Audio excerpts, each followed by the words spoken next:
Bonjour à tous, voici donc la deuxième table ronde Pensée de femme. Alors, le son est beaucoup plus agréable que la dernière fois.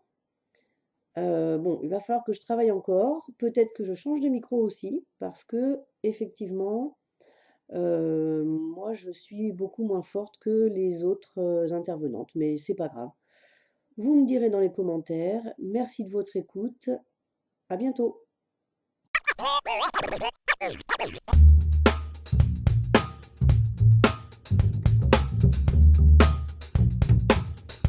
Eh ben, je suis bien contente encore de nous réunir pour une table ronde, hein, spéciale dédicace à Teddy Boy RSA, qui a inspiré ce genre de format sur YouTube. Et nous avons aujourd'hui Sandrine, qui était là la dernière fois aussi, de Toulouse, près de Toulouse. Cinda, qui est de l'île Maurice. Hein. Ouais. Et puis, d'autres personnes nous rejoindront peut-être en cours de discussion. Le sujet aujourd'hui, c'est le choix d'être mère. Donc j'espère que Amélie Menu viendra parce que c'était un sujet qui lui tenait vraiment à cœur. Et puis, on verra. Elle devrait pas tarder là. Elle disait qu'elle serait en retard, mais je pense qu'elle sera là après. Et ce qui est super aussi, Sandrine, c'est donc qu'il y a ta fille qui va venir et qui a 23 ans. 23 ans bientôt. Voilà. Donc, c'est bien parce qu'on va avoir différents points de vue finalement par rapport aux âges. Je ne sais pas quel âge tu as, Cinda. J'ai 25 ans. Ah, ben voilà. On va être deux vieilles et deux jeunes. Donc, oui. Cinda, tu n'as pas d'enfant là? Non, je suis célibataire et je n'ai pas d'enfant. D'accord. Alors oui, c'est intéressant de savoir un petit peu les situations de chacune. Et puis après, il faut vraiment penser le sujet comme le choix d'être mère ou non. Qu'est-ce que ça implique chaque positionnement, le fait de l'être ou le fait de ne pas l'être, et les motivations en fait qui découleraient de ce choix. Ah, il y a quelqu'un qui arrive? Oui. Ah, Amélie arrive. Hello Amélie. Coucou. Bonjour. Enchantée, bonne soirée.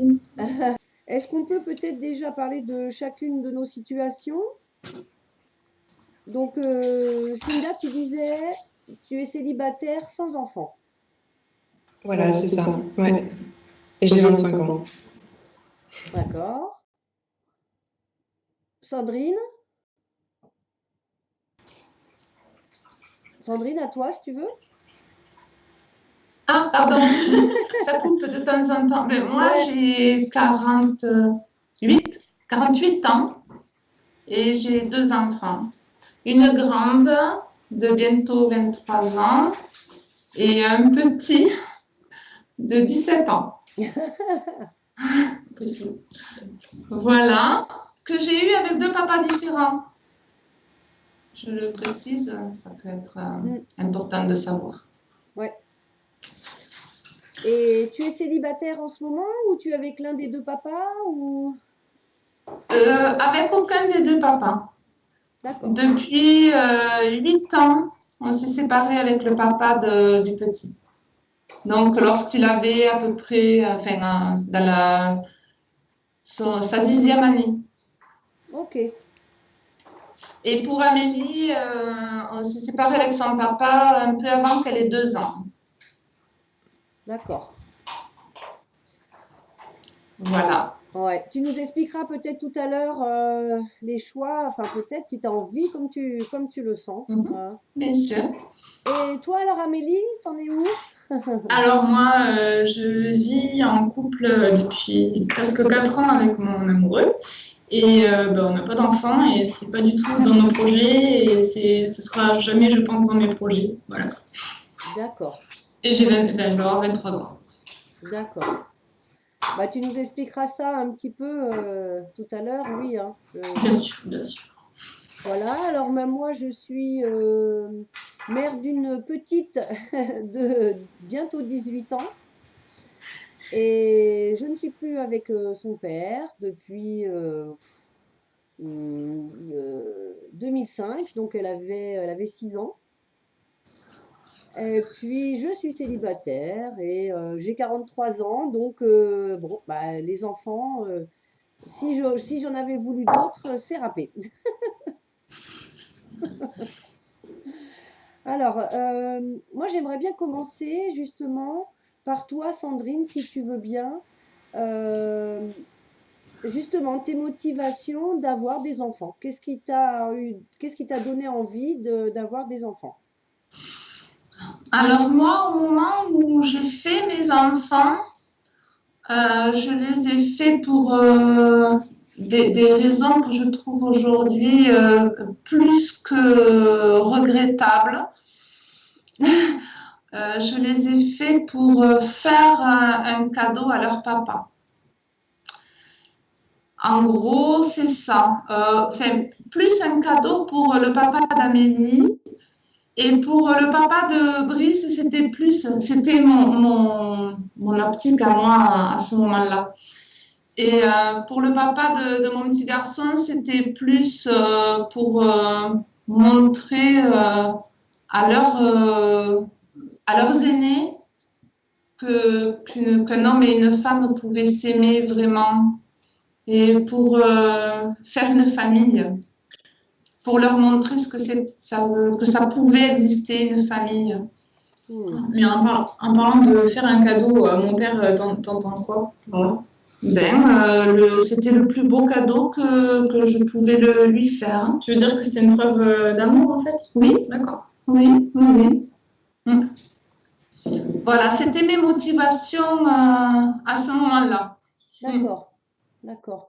Est-ce que vous êtes d'accord avec ça, vous, Sandrine, Amélie ah, ou Cinda, du fait que l'amour que l'on porte pour quelqu'un peut se concrétiser par justement un enfant pour aller jusqu'au bout justement de cet amour ou prendre corps, quoi.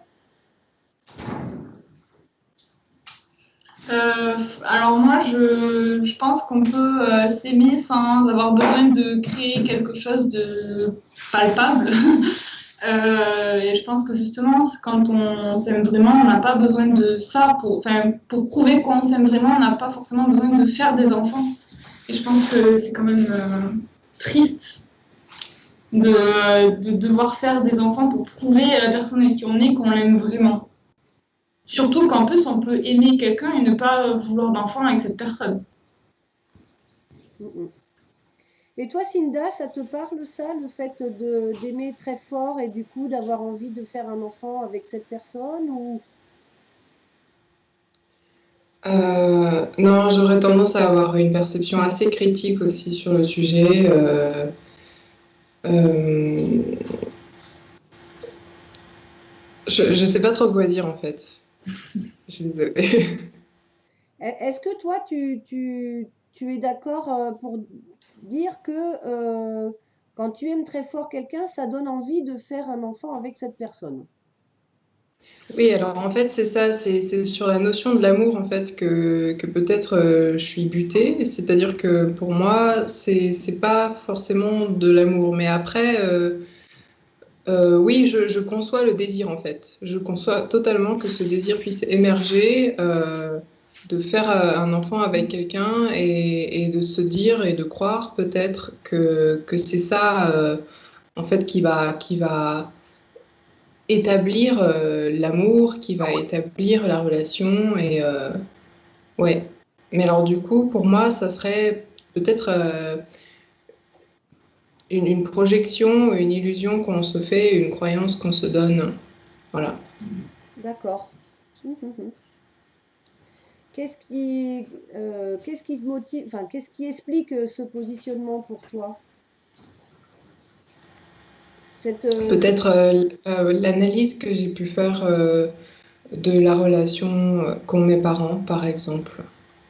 D'accord. euh, voilà, qui est assez distendu. Ils sont mariés. Par contre, ils ne vivent pas ensemble. Moi, je suis actuellement chez mon père. Et, euh, et c'est vrai que je vois bien qu'au niveau relationnel, ils sont... Voilà, c'est ça. C'est pas une relation, on va dire, De parents, quoi. entre deux personnes autonomes émotionnellement. Je pense qu'il y a un déséquilibre à ce niveau-là et que c'est un peu pour ça aussi que j'ai été faite, pour essayer d'accommoder, en fait. Voilà. Mhm. Vous êtes d'accord avec ça, que souvent les enfants, c'est un prétexte finalement où ça sert de support à la relation, ça sert de ciment, on fait un enfant pour quelque chose dans la relation au lieu de faire tout simplement un enfant, voilà. C'est-à-dire que, Après, oui, je pense, enfin, j'ai vraiment l'impression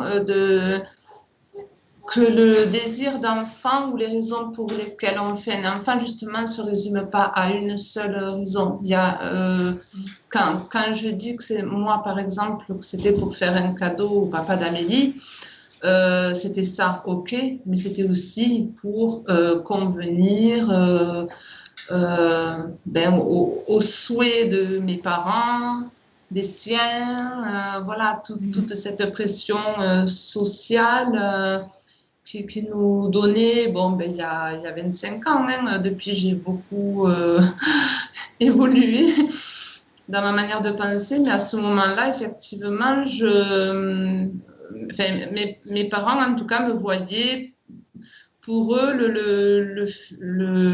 être heureux consistait à rencontrer un homme pour une femme, avoir un travail, faire un enfant et mettre ça dans une maison. Et une fois que toutes ces choses étaient réunies, voilà, tu étais heureux. mm. Et donc, j'y croyais. Non, mais tu as Voilà. raison de parler de pression sociale, hein, parce que moi, je sais que c'est un petit peu ce qui m'a fait accepter d'avoir un enfant, même si je regrette pas maintenant.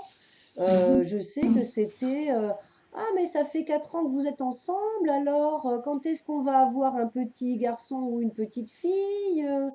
Voilà quoi. Et c'est vrai que pour les grands-parents, enfin les futurs grands-parents, c'est le but de leur vie que d'avoir Oui. donc des descendants, et que si on avait été contre ça, je ne sais pas comment ça aurait pu se passer. Et même des fois, ma mère me dit encore, ah, c'est dommage que tu n'en aies pas eu d'autres. On peut entendre voilà, ce genre de réflexion. Même dans le côté condition féminine, quoi. Un seul enfant ou pas du tout pour une femme quand même, hein, c'est quand même pas normal. Je sais pas ce que vous en pensez, mais il y a beaucoup de pression comme ça, de pression sociale comme ça. Oui, il y a cette image aussi, c'est clair. Enfin, il y avait cette image qui Oui, était c'est très forte au moment où on a eu nos enfants. Oui, voilà, voilà, oui, voilà. Aujourd'hui, beaucoup moins, heureusement, pour nos enfants. Ouais. Mm. Cinda, tu sens cette pression chez toi aussi ou autour de toi, des gens qui vont te demander, toi en tant que femme, d'être une mère, une mère? Oui, alors en fait, c'est assez amusant parce que il y a moins d'un an, j'étais encore à l'île de la Réunion, qui est donc française, et j'habitais donc avec ma mère qui est là-bas. Et, et je ressentais pas du tout cette pression, c'est-à-dire que je pense qu'en France, maintenant, les gens ont quand même le choix.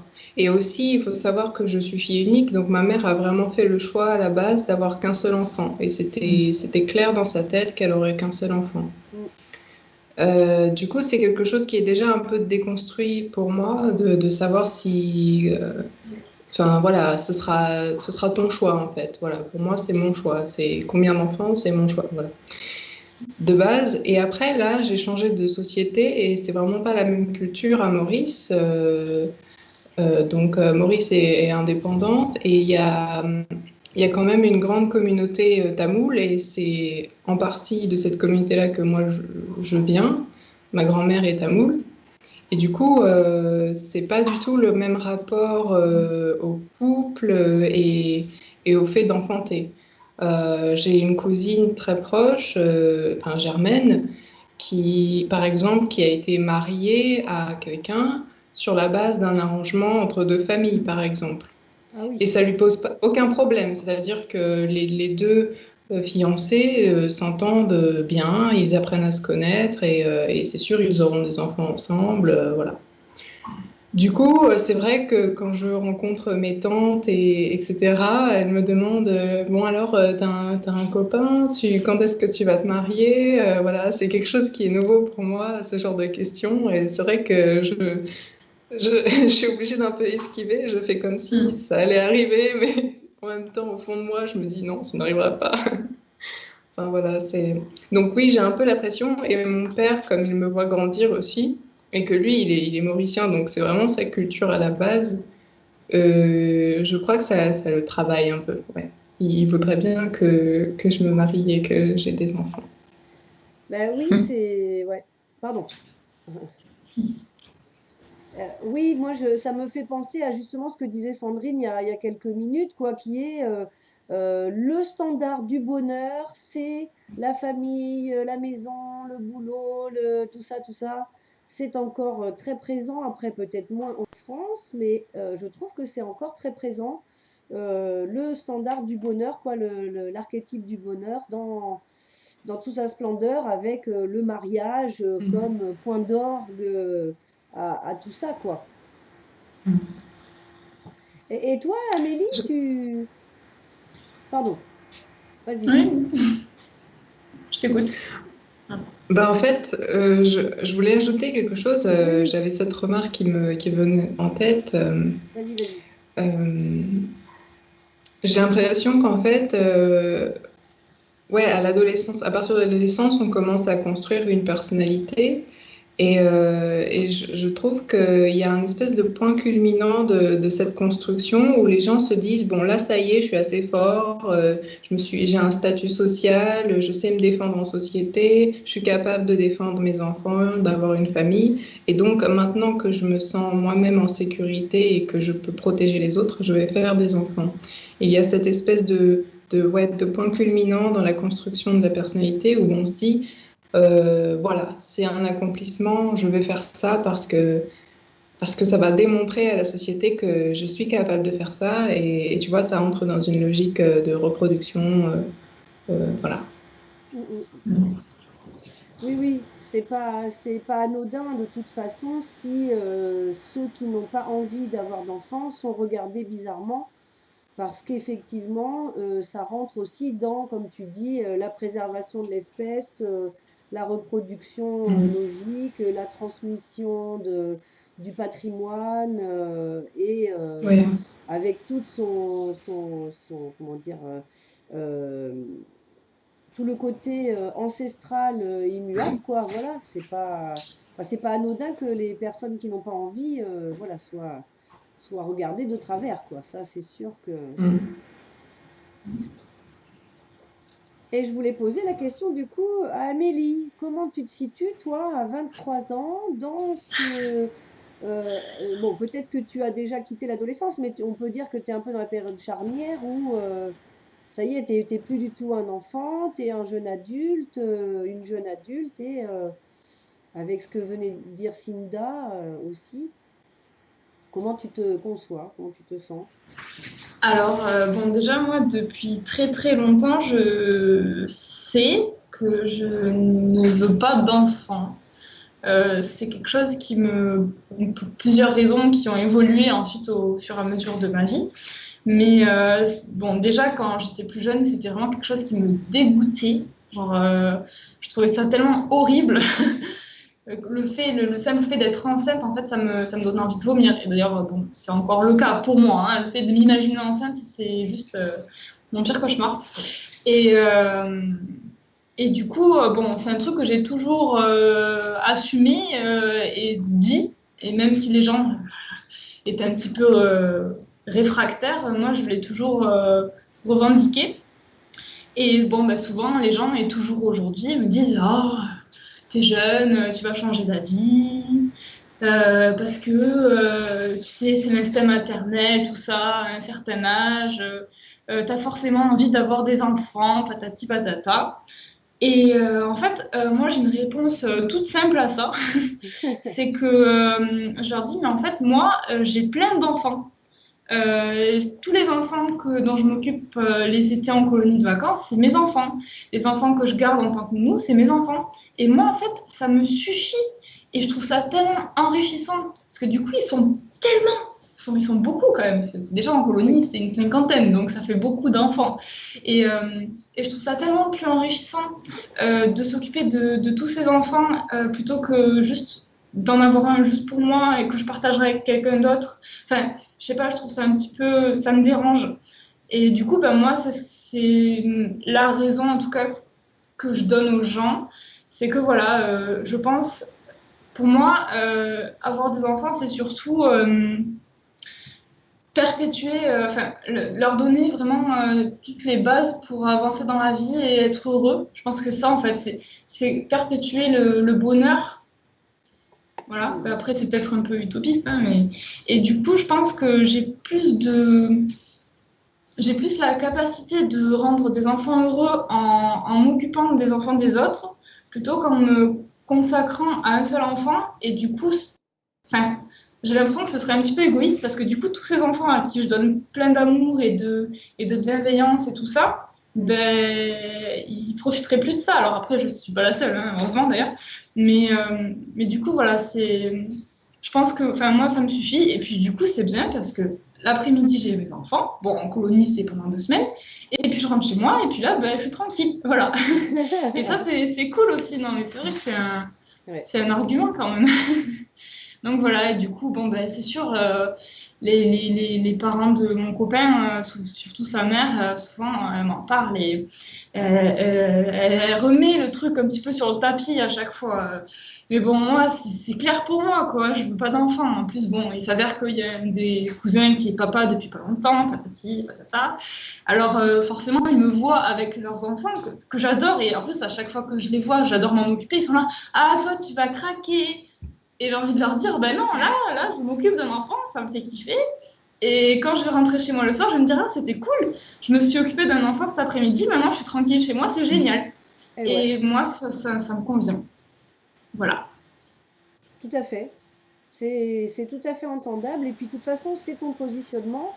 Donc, c'est à respecter et c'est pas Enfin, moi, je sais que j'ai mon frère, ma belle-sœur, ils en voulaient pas. Et puis, finalement, ils ont craqué face à la pression, quoi. Au lieu de se dire, bon, ils ont eu le temps quand même de faire leur vie, de vivre tout ce qu'ils avaient envie de vivre à deux. Mais effectivement, ils se sont un peu dit, bon, allez, comme ça, les quolibets vont arrêter, les réflexions vont arrêter, et puis on aura moins de pression. Après, je ne sais pas si c'est très judicieux, parce que finalement, tu fais l'enfant par défaut, quoi. C'est pas... Alors après, je rebondis juste une dernière, quelque chose un petit peu sur le fait d'être enceinte, parce que tu n'es pas la première personne à le dire. Ma fille aussi et d'autres copines à peu près du même âge, entre, voilà, on va dire 15 et 20 et quelques années, m'ont dit plusieurs fois, ah non, mais moi je veux pas d'enfant, en tout cas je veux pas être enceinte. Ça, c'est quelque chose qui me repousse, qui me dégoûte. T'es pas la première personne à me le dire, ça. Et bon, je vous dirai mon positionnement peut-être après, mais ça, c'est la chose qui me pose question le plus. Mais après, sans jugement, mais c'est vrai que c'est ce qui me pose question le plus. J'aimerais bien entendre vos positionnements, peut-être Cinda ou Sandrine, sur ce fait-là, d'être enceinte et du fait que ça peut repousser certains, ça peut dégoûter certaines. Où est-ce que vous en êtes, vous, par rapport à ça? Toi, Sandrine, comment tu as vécu tes grossesses? Alors, moi, mes grossesses, j'ai eu 2 grossesses très différentes. Pour Amélie, je travaillais, enfin, ça a été très difficile physiquement.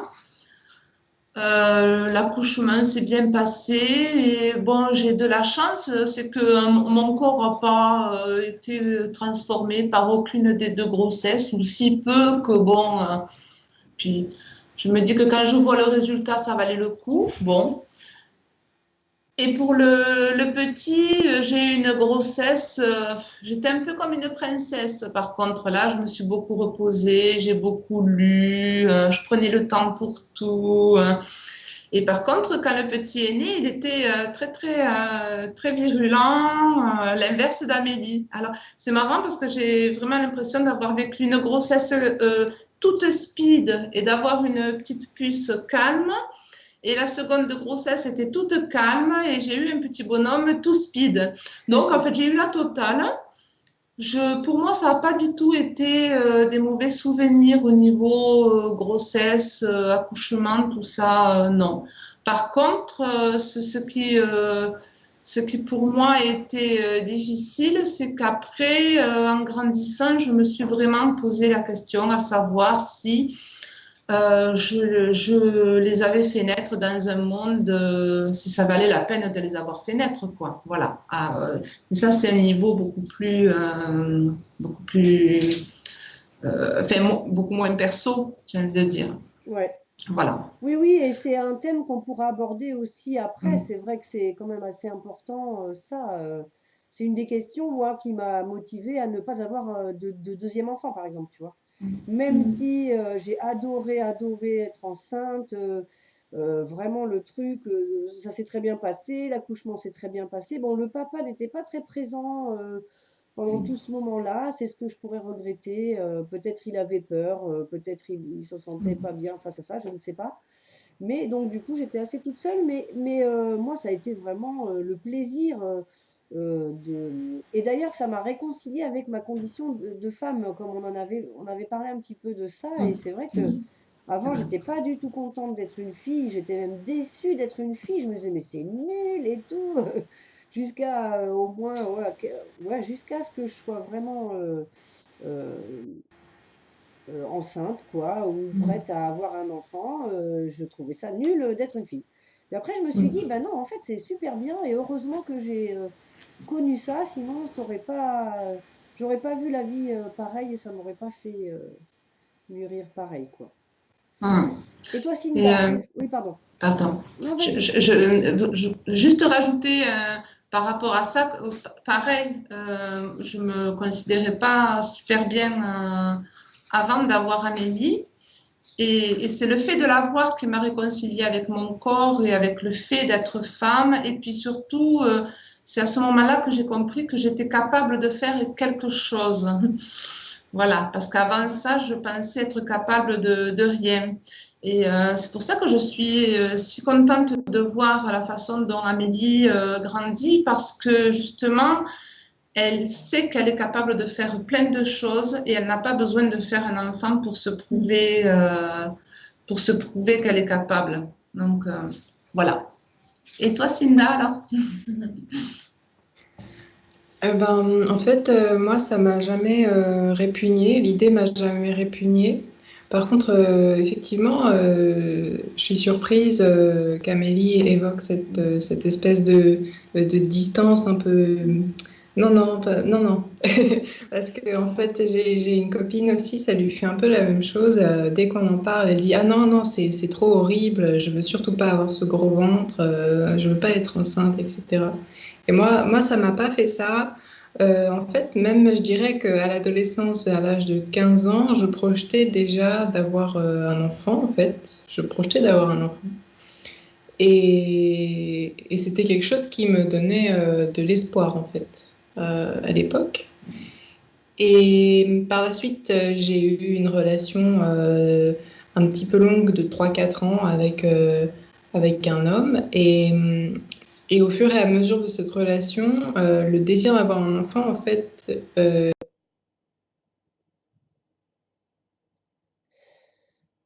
mais Mais voilà, en grandissant, en fait, ce désir ou ce besoin, c'est complètement, je ne sais pas comment on peut dire ça, il est parti. Voilà. J'ai plus la même projection, le même rapport avec l'idée de faire un enfant. C'est plus.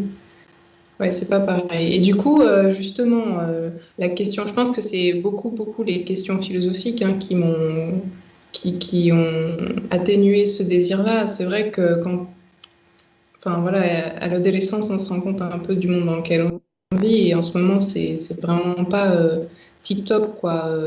Les conditions pour élever quelqu'un pour le bonheur et pour qu'il soit capable, en fait, de trouver des repères semblent un peu restreintes. On dirait que ça demande plus de travail. Enfin, je sais pas, c'est peut-être qu'une idée qu'on se fait après, hein, je sais pas. Peut-être qu'en fait, ça change rien, que ça a toujours été dur et que, enfin, voilà. Oui, moi je pense Les que ça a conditions, toujours, ouais. moi je pense que Mm. ça a toujours été dur, mais c'est la forme qui change en fait. Le fond peut-être est le même dans des questions existentielles de l'humanité, dans nos dirigeants qui font n'importe quoi, Mm. dans la précarité de la vie finalement. Bon, mais la forme change, c'est-à-dire que ça va être euh, beaucoup plus de chômage qu'à l'époque de nos parents quand même. Ouais. Après, ça dépend des endroits, mais bon, Mm. euh, les fortunes mondiales remises entre beaucoup moins de mains qu'avant. Enfin, voilà, Mais Ouais, c'est pas vraiment une bonne période, hein. Ouais. après, je pense Et que même comme... au niveau environnemental, c'est-à-dire que maintenant, on comprend que enfermer les enfants à l'école, ça les rend myopes, ça les rend avachis parce qu'ils sortent plus, ils font plus de sport, ils bougent plus. Enfin, il y a plein de conditions comme ça qui font que, effectivement, tout l'environnement sociétal semble être un peu un piège au développement, quoi. C'est un peu bizarre, ouais. Ouais, mais je pense que, après, je pense que Sandrine et Amélie pourront témoigner de ça, mais quand tu es un petit peu hors système, ça te demande un petit peu plus d'énergie en fait face à l'adversité entre guillemets quoi. C'est-à-dire moi j'ai ressenti avec ma fille, vous pourrez raconter ça vous aussi, mais comment vous l'avez vécu. Mais moi ça m'arrivait très souvent quoi de dire à Aurore, elle s'appelle Aurore, et de lui dire mais ne t'en fais pas, si tu n'es pas pareil que les autres. euh, Laisse les vilains te dire des méchancetés, c'est eux qui sont vilains et pas toi. Ou ça, c'était vraiment dans les petites écoles. Puis après, au collège, eh bien, ok, si t'as pas beaucoup d'amis, mais c'est pas grave, trouve-toi ceux avec qui tu es le plus à l'aise, où tu as la meilleure longueur d'onde. Enfin, c'est vrai que ça demandait beaucoup d'énergie pour rassurer finalement l'enfant dans son bon droit, quoi, d'être comme il était et pas comme les autres, quoi. Voilà. Je sais pas comment vous l'avez vécu, vous, Sandrine et Amélie, tout ça. Je commence? Oui, vas-y. Moi, en fait, j'ai remarqué que j'étais un petit peu à côté de la plaque, vraiment, quand je suis arrivée au collège. Après, à l'école primaire, en fait, il y avait juste le côté, le fait que j'avais pas la télé. Du Bah coup, oui, il y c'est avait ça. certains trucs que je comprenais pas du tout de quoi ils me parlaient. Enfin, si, la Star Academy, j'arrivais à suivre un petit peu, mais c'était tout, quoi. Je savais que c'était Jennifer qui allait gagner, voilà. Et, mais c'est vraiment quand je suis arrivée au collège, euh, en fait, j'ai eu le choix. Soit Alors voilà, à l'époque à laquelle j'étais, je sais pas trop si ça a changé, si ça a évolué, si c'était pareil à ton époque par exemple, mais il y avait un petit peu deux clans. Il y avait les bisus et les populaires. Et alors du coup, il fallait surtout pas être un bisu parce que sinon on se faisait... comment dire, on se faisait un peu harceler, hein, on se faisait harceler par les populaires, on était mal vus et du coup on était des bouses, quoi, voilà. Et du coup, moi, C'est ça. j'avais pas envie d'être une bouse, donc je me suis dit, bah, écoute, tu vas tout faire pour ressembler à quelqu'un qui n'est pas une bouse. En tout cas, j'ai tout fait pour me conformer à ce qu'on attendait de moi au collège. Voilà. J'ai fait en sorte de... En fait, je me suis un petit peu créé un personnage. Bon, il faut savoir qu'on a déménagé, du coup, j'ai fait 2 collèges différents. Et dans mon premier collège, j'étais plutôt dans la catégorie des... Enfin, on n'était pas des bisous, mais on n'était pas... C'était pas super, quoi. Et du coup, quand j'ai changé de collège, je me suis dit, là, c'est ton moment. Profites-en, c'est ta chance. Et du coup, je me suis dit, là, tu deviens la star du collège. Mais vraiment, c'était mon objectif dans ma vie, quoi. Et alors, du coup, j'ai changé ma garde-robe, je me suis créé des passions, je sais pas. Enfin, bon, bref. Non, mais vraiment. Hein. Et alors, du coup, je me suis retrouvée. Alors, après, j'avais la chance quand même je me suis fait des amis qui n'étaient pas. C'était pas des personnes méchantes et hyper médisantes, bien que quand tu es au collège, tu dis du mal de tous les gens qui sont autour de toi. Enfin, c'est un truc vraiment persistant. Mais bon, j'avais la chance quand même d'être entourée de personnes un minimum chouettes. Donc du coup, ça allait. Mais je me suis rendu compte à plusieurs moments que je faisais des trucs qui me correspondaient absolument pas. Et ça me dérangeait un peu, mais je me disais, ouais, mais du coup, là, t'es populaire, c'est bien, c'est cool, faut rester comme ça. Et donc voilà, je suis restée un petit peu dans cette espèce de jeu de rôle jusqu'au lycée en seconde. Et après, je suis arrivée en première terminale, et là, j'ai commencé à réaliser que j'arrivais plus à rester dans ces cases-là. Et du coup, bon, j'ai commencé un petit peu à sortir de tout ça. Et c'est là que j'ai commencé vraiment à en chier parce que je me suis retrouvée toute seule. Et il y avait des filles dans ma classe qui ne comprenaient pas ma façon d'être, ma façon de vivre. Justement, le sujet de la télé est revenu sur le truc, mais là, c'était hyper violent. Je me rappelle d'un cours d'anglais où le sujet, c'était il fallait écrire un texte en anglais en imaginant qu'est-ce qui se passerait s'il y avait une coupure d'électricité pendant 1 mois. Et alors, du coup, moi, j'avais parlé du fait que j'avais pas de télé et tout, et c'était parti en débat parce qu'il y avait une fille qui avait la télé, genre, c'était impensable que je puisse vivre sans télé. Et du coup, c'était vraiment parti loin. Et moi, je me sentais mal parce que j'essayais d'expliquer un petit peu de manière non violente ma façon de penser, et on me coupait tout le temps la parole. Du coup, je pouvais pas vraiment dire ce que j'avais envie de dire, et je me faisais attaquer, et je l'ai vraiment, vraiment mal vécu. Et du coup, je me suis renfermée sur moi-même à partir de ce moment-là, et je me suis dit, c'est bon, ça sert à rien de se faire des amis ou quoi, passe ton bac, et puis voilà. Et bon, voilà, depuis que je vis toute seule, enfin, que je suis partie de la maison, que je suis à la fac et tout. Après, j'ai rencontré des gens qui me... Enfin, en fait, que je me suis fait des vrais amis en étant moi-même, c'est ça, en fait, le truc aussi. Et du coup, forcément, là, c'est plus sympa. Et puis aussi, j'ai le recul et la maturité pour peut-être expliquer ça de manière un peu moins sur l'attaque, ou je sais pas. En tout cas, je pense que ça passe mieux. Et puis, je suis entourée de gens qui sont curieux, donc ça passe mieux. Mais c'est vrai que le collège-lycée, ça a été un petit peu dur à vivre. Voilà. Ouais, c'est ce que je décrivais. Après, c'est vrai qu'Aurore, ma fille a eu très tôt comme ça des gens pour la montrer du doigt, quoi. Mais et toi, Sandrine, du coup, alors comment t'as accompagné ça pour tes enfants? Alors cette spécificité qu'ils pouvaient avoir face aux autres, un peu dans le système entre guillemets, quoi. Comment j'ai accompagné ça? Comment Je tu t'es sais pas sentie, trop. ouais. En fait, moi, je les ai toujours aimés comme ils étaient, mes enfants.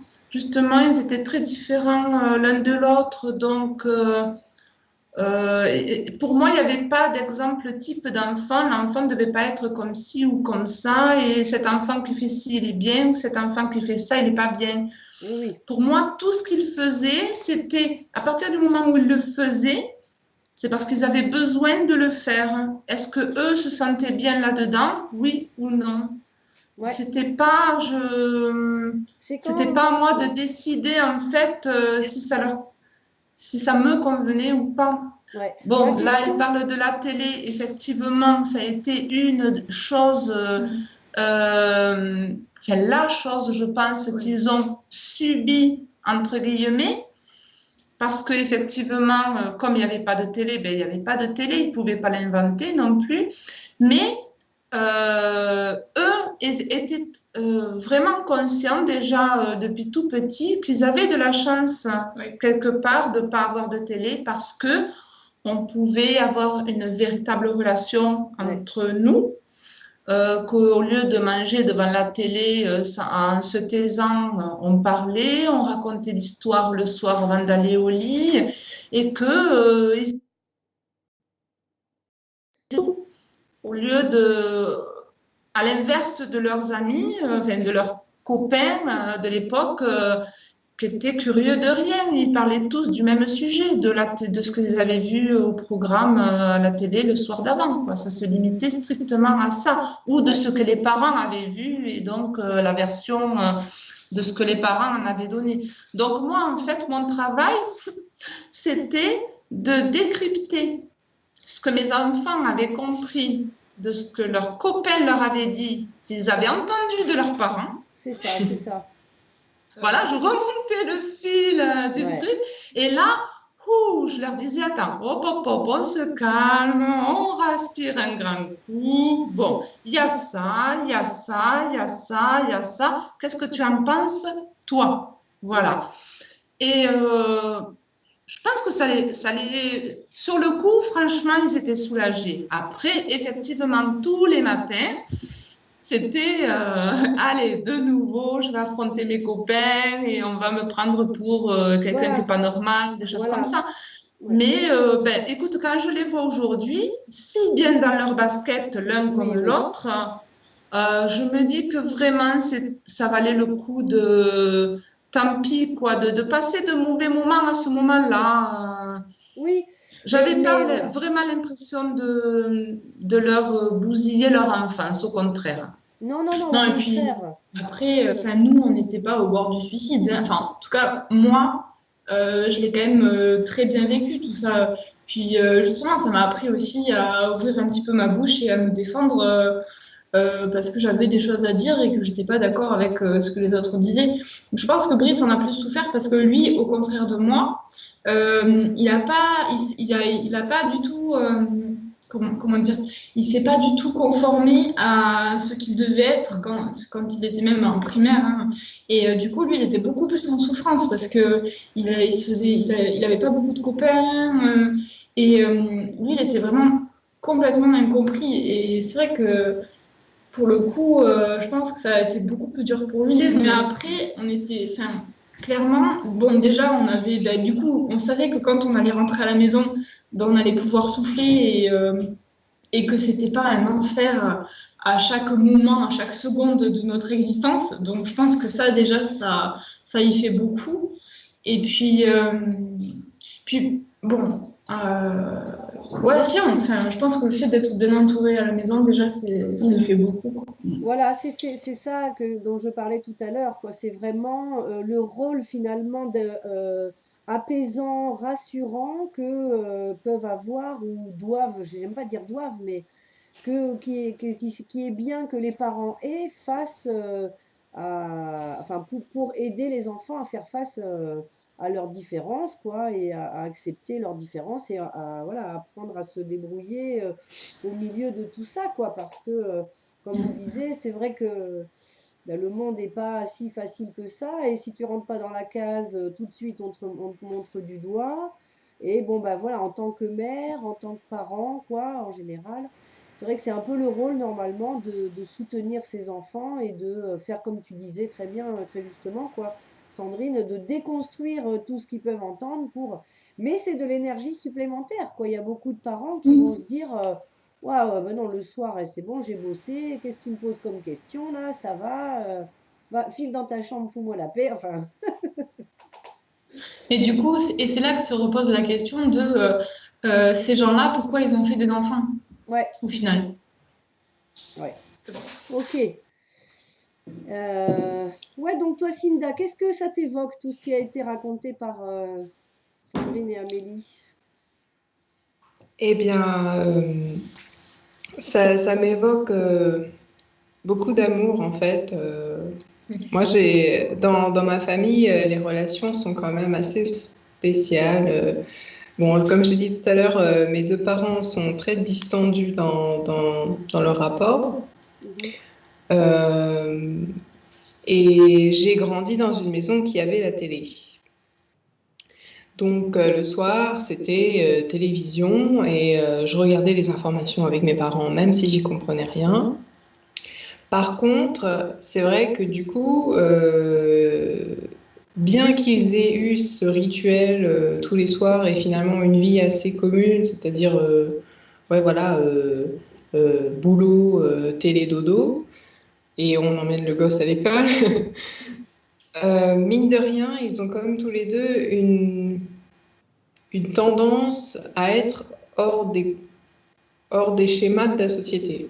Donc de base, ils ont quand même une attitude un peu marginale. Par contre, voilà, à ce niveau-là, ils sont intégrés. Du coup, moi, quand j'allais à l'école, j'étais différente dans ma manière de percevoir et de penser, mais on pouvait croire que j'étais comme tout le monde parce que, voilà, au final, j'étais quand même dans les rails, tu vois. Mhm. Et bon, moi, ce qui m'a manqué, c'est la relation, clairement. Pour moi, quand je me souviens de ces soirées-là passées à regarder la télé, quand j'y pense, en sachant que je suis fille unique, enfin bon, après en même temps, si tu as deux enfants, ça change rien. Quand on est fille unique ou fils unique, on n'a pas forcément plus d'attention de la part de ses parents. Au final, c'est pas vrai de dire que les enfants uniques reçoivent plus d'attention. Ils reçoivent ce que les parents peuvent donner et pour le coup, voilà, ça manquait. Mais est-ce que tu t'es arrivé des fois, toi, d'interpeller justement tes Moins bien à ma parents? différence qu'Amélie. Quand elles se sont manifestées, ces différences, c'était moins facile pour moi. J'ai pas créé de rôle pour pouvoir compenser quelque chose. Si j'avais été dans des lycées ou collèges où il y avait populaire et bisu bien séparés, j'aurais certainement été dans le côté des bisus, par exemple, parce que j'avais pas aucune stabilité en fait. Je me sentais pas soutenue, je me sentais pas soutenue dans ma perspective. Je trouvais que les gens, ils avaient le verbe trop facile, par exemple. Chez moi, c'est assez silencieux. Enfin, on dit les choses utiles en fait. Et du coup, quand les gens donnaient leur avis et leur opinion de manière un peu virulente, je me disais, mais enfin, je comprenais pas en fait cette attitude. Pour moi, c'était un peu moche. Enfin, c'est pas comme ça qu'on parle en fait. Mhm. Et du coup, je parlais pas. Du coup, je parlais pas avec les gens qui donnaient leur opinion trop facilement. Et le fait est que beaucoup de gens donnent leur opinion trop facilement. Et du coup, je parlais avec assez peu de personnes au final. Ce qui a fait de moi, voilà, quelqu'un assez seul et aussi bien j'ai pu l'assumer assez vite, je pense parce que c'est dans l'attitude de mes parents. Donc, c'est quelque chose qu'on a cultivé finalement. Aussi bien, je pense qu'il y a un moment donné, quand même, il aurait fallu que je me manifeste. Et voilà, ça a mis du temps. Voilà. Oui, c'est pas Bah, simple, hein, c'est pas simple. Et juste une question, quand tu venais des fois, peut-être, ah, ça coupe. Oh là là, ça coupe, hein. Ouais, Ouais. non. Alors, Oh là là. ouais. ah, ça a coupé. Ouais, ouais, je suis désolée. Alors, donc ma question c'était pour toi, Cinda, est-ce que ça t'arrivait d'interpeller tes parents en disant, voilà, on m'a fait ci ou ça, on m'a dit ci ou ça. Est-ce que tu étais soutenue dans ta spécificité ou... Non, non, non, justement. J'ai tout vécu en personnel, en toute seule, en fait. Voilà. Euh, Du coup, voilà, j'ai toujours été dans l'introversion et l'introspection. L'introspection, ça a été un peu ouais, une ouverture spirituel, parce que du coup, dans l'introspection, je comprenais pourquoi j'allais pas bien, pourquoi machin, pourquoi truc. Mais je disais jamais à mes parents que ça allait pas. Par contre, quand j'ai eu, par exemple, 16-17 ans et que le lycée Enfin voilà, j'en avais, voilà, ça faisait 15 ans que j'étais à l'école et que je disais jamais rien. Et que voilà, donc là, passer son bac, être sous pression, etc. Bon, les adultes, merci, mais il y a un moment donné, j'ai besoin que, voilà, je sais pas, il manque un truc, tu vois.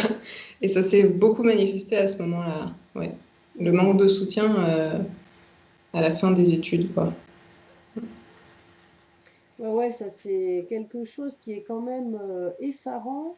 Enfin, moi, que je remarque parce que je travaille avec des enfants, comment certains parents ne pensent pas à ce volet-là de leur rôle, quoi. Mm. On ne soutient pas un enfant qui est bizarre, on le regarde même bizarrement devant les autres et on peut même dire, oh ben quand même, il est bizarre, hein, celui-là, quoi. Alors que c'est son propre enfant. Enfin, voilà. Moi, c'est vrai que j'ai vu des fois des choses comme ça sur mon lieu de travail. Euh, et je me suis toujours dit, Mm. mais ça doit être horrible pour l'enfant, quoi. Ça doit être. Ouais, C'est pas ça que je ouais, veux ouais. développer même avant d'être mère, quoi. Je me disais, ah non, si un jour j'ai un enfant, c'est pas ça que je développerais comme relation, quoi. Là, je trouve que Sandrine et Amélie, enfin, quand vous parlez de votre relation, c'est vachement, ou en tout cas toi, Sandrine, quand tu parles de ta relation à tes enfants, c'est magnifique. C'est vraiment exactement, je suis d'accord avec toi, Cinda, c'est de l'amour total. C'est vraiment excellent. Mm.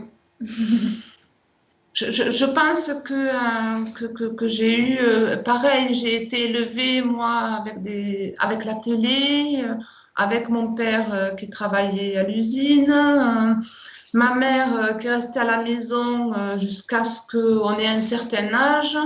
Et à partir d'un certain moment, elle n'en pouvait tellement plus d'être à la maison qu'elle s'est barrée travailler. Ça Hmm. a été, je fuis la maison pour faire autre chose. Et à partir de ce moment-là, ben, ils ont plus jamais, enfin, ils ont plus été ensemble, puis ils ont fini par divorcer. Et puis bon, là, après, ça a été l'explosion familiale. Bon.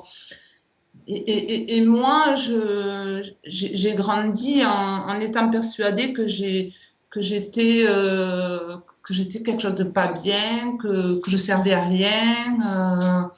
Et voilà. Et donc, quand j'ai eu fait mes enfants, là, je me suis dit, oh là là, faut absolument pas que tu refasses le même schéma que tes parents, parce que c'était tellement horrible pour moi que je n'avais absolument pas le droit de faire subir ça à mes enfants, en fait. Donc, ben voilà, bon, l'instinct maternel m'est arrivé au moment de la naissance, pas trop avant, je pense pas. Et puis, quand j'ai vu ces petits trucs, en fait, il suffisait de les observer véritablement pour les comprendre. Enfin, ben voilà, je les ai observés. Je les ai observés en fait, ils m'ont appris à être maman. Mais c'est vraiment ça, hein. C'est mes enfants qui m'ont appris à être maman.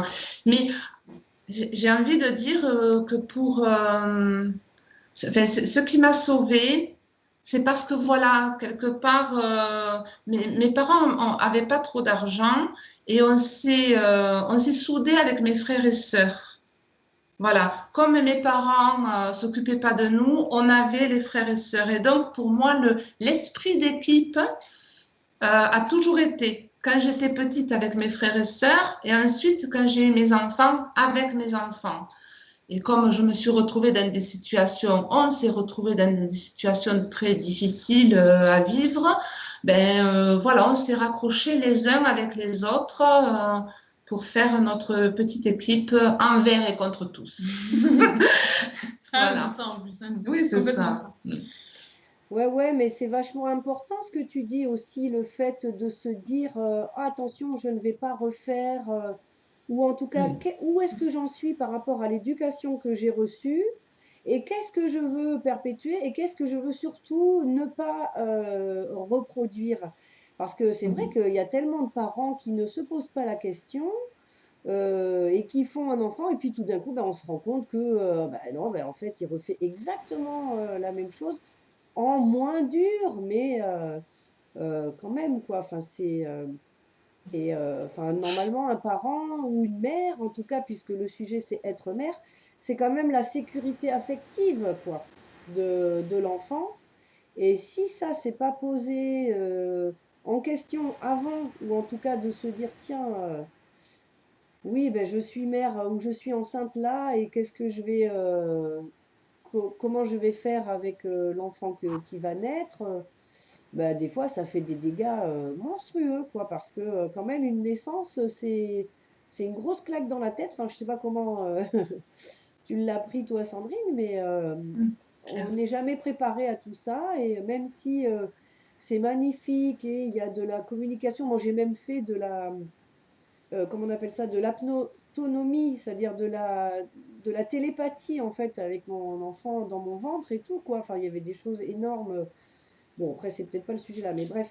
Mais je me disais, une fois qu'elle sera là ou qu'il sera là, mais je n'ai pas le droit de le maltraiter comme,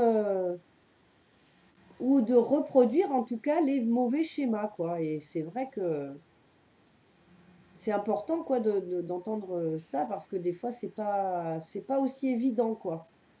Mm. Bon. Après, effectivement, moi, je pense que ce qui m'a sauvée, ce qui a sauvé mes enfants, c'est que je me suis retrouvée sans télé en ne l'ayant pas véritablement choisi au départ. C'est Ouais. parce que je me suis retrouvée sans télé que j'ai découvert que j'avais un enfant. Ah, Oui, oui. Mais en fait, c'est ça. Elle avait pas tout à fait 2 ans. Je suis partie avec rien. Et donc, j'avais ma petite puce devant moi. Et comme j'avais pas d'inter... puce. D'interférence. Interférence, Pardon. merci. Comme j'avais pas d'interférence, du coup, je me suis retrouvée à ma télé, c'était ma petite puce. Ah oui, et puis Ouais. je suis une bonne télé. Et du coup, je pense que c'est ça qui m'a sauvée au départ. Donc, je pense que les parents aujourd'hui qui se retrouvent dans une situation de parents et qui ont la télé, le travail, le poids des parents, de la famille, des amis et tout ça, mais quelque part, ils ont plus de place pour s'occuper véritablement de leurs enfants. La seule place qu'ils donnent à l'éducation de leurs enfants, c'est il faut dire bonjour, il faut faire le bisou, il faut dire merci, et tiens les mains sur la table et des trucs comme ça. Et là, les parents, enfin, j'en ai vu hier, hein, il n'y a pas loin, mais là, les parents se disent je suis en train d'élever correctement mon enfant. Sauf que ils peuvent pas faire mieux. J'ai l'impression. C'est pas de leur faute, hein, c'est pas, mais ils n'ont pas la possibilité. Et si du jour au lendemain, tu leur enlèves, par exemple, le travail, et ils décident d'arrêter de travailler ou de regarder la télé ou d'écouter leur entourage, ça leur donne un petit peu plus de cerveau disponible tout à pour fait, s'occuper de leurs enfants, ça c'est clair. tout à fait, tout à fait. Ouais. Ouais. Cinda, je te voyais dire oui, oui, oui.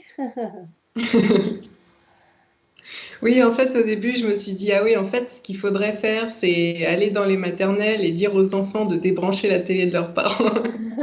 Voilà. Ah oui, oui, oui. Oui, si on commande. Mais je pense que tu poses la question aux enfants. Tu leur dis, est-ce que tu leur poses deux choses? Tu préfères passer 1 heure de temps seul avec ta maman ou enfin, tes parents ou Ouais. seul devant la télé? Il n'y en a pas 1 sur 100 qui te répond qu'il préfère la télé. Ouais. Enfin, Ouais. Oui, et puis il y a Je pense pas. il y a une vidéo qui avait Oui. circulé il y a pas longtemps par rapport au Père Noël. Ils demandaient ce qu'ils voulaient de la part du Père Noël et ce qu'ils voulaient de la part de leurs parents. Et alors, pour le Père Noël, ils demandaient des cadeaux, enfin des jouets, tout ça. Et de la part de leurs parents, ils voulaient que leurs parents les accompagnent à l'entraînement de foot, des trucs comme ça, quoi. Enfin, des moments de vie à deux, quoi. Et il y a aussi la pression de l'argent. Les, les- je pense que la plupart des parents se trompent en pensant qu'on élève un enfant avec de l'argent. Oui, ça c'est vrai, ouais. Ça c'est vrai. Voilà. Ça aussi, Oui. pour moi, l'argent fait véritablement interférence dans l'éducation qu'on donne à nos enfants. Ça, c'est clair et net. Parce que du coup, on va travailler, donc on se crève à la santé quand même, hein, Mm. pour gagner de l'argent, pour donner de la nourriture, enfin, bref, pour ses enfants, pour faire manger sa famille. Mais quelque part, on charge les gens de sa famille c'est comme si on leur disait, t'as vu quand même, je fais ça pour toi. Et du coup, je ne sais pas comment l'exprimer de façon claire, comme si c'était de la faute aux enfants, comme si c'était de leur faute que les parents passaient Oui. autant de temps au travail. Oui, oui, Ah oui. oui. Voilà. J'ai des potes aussi qui sont dans cette situation-là, tu connais d'ailleurs, que ils se rendent compte au bout de plusieurs années d'études que en fait ce qu'ils font ça leur convient pas du tout, mais ils continuent là-dedans et ils se foutent le moral à zéro, mais vraiment ça se met dans des états pas possibles parce que c'est leurs parents qui leur ont payé les études et qu'ils ont bossé toute leur vie pour ça et du coup ils peuvent pas leur faire ça parce que ce serait leur manquer de respect que du coup d'aller faire autre chose que ces études-là et du coup de leur demander de repayer d'autres trucs ou je ne sais quoi. Et pour mes potes qui sont dans cette situation, c'est vraiment la pire chose qui pourrait leur arriver, quoi, vraiment. Oui, ils croient que c'est leur manquer de respect, mais c'est la pression que peuvent avoir fait peser les parents sur leurs épaules, Bien tout sûr. à fait, hein. Mais c'est exactement ça. J'ai déjà entendu ça, moi, hein, du genre, bah, tu sais, puisque tu veux faire des hautes études, il va falloir que je me crève le cul, hein. Enfin, peut-être pas aussi fort, mais quand même, en résumé, c'était ça. Moi, je l'ai pas Ouais. entendu perso, mais j'ai des copines, c'était ça, hein, c'était ça. Et pourtant, c'est notre génération. La génération avant, encore pire, mais alors là, notre génération, là, c'est encore là. C'est encore là, ce genre de truc. Après, bon, c'est peut-être ça aussi qu'on apprend peut-être pas assez aussi, c'est ne pas faire porter sur les épaules de nos enfants nos doutes, nos questionnements, nos choix, nos rêves et tout, quoi. Même c'est tous ces parents qui vont dire, ah ben moi je veux que mon fils soit chirurgien ou je sais pas quoi, mais alors, et si l'autre il veut être facteur, tu vois? Il y a aussi tout ça où on n'arrive pas, des fois, j'ai l'impression que peu de parents se disent, comme s'ils allaient, comment dire, réussir toutes les choses qu'ils avaient ratées par l'intermédiaire de leurs enfants, tu vois, des Oui, fois. c'est ça.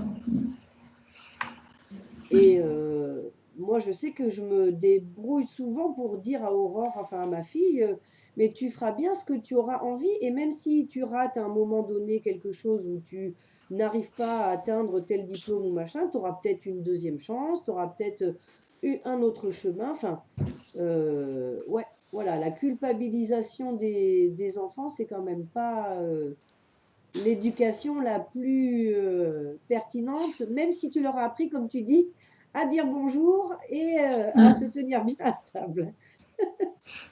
Hmm. Après, voilà, pour en revenir quand même au sujet, parce que là, on parle beaucoup d'éducation, je trouve.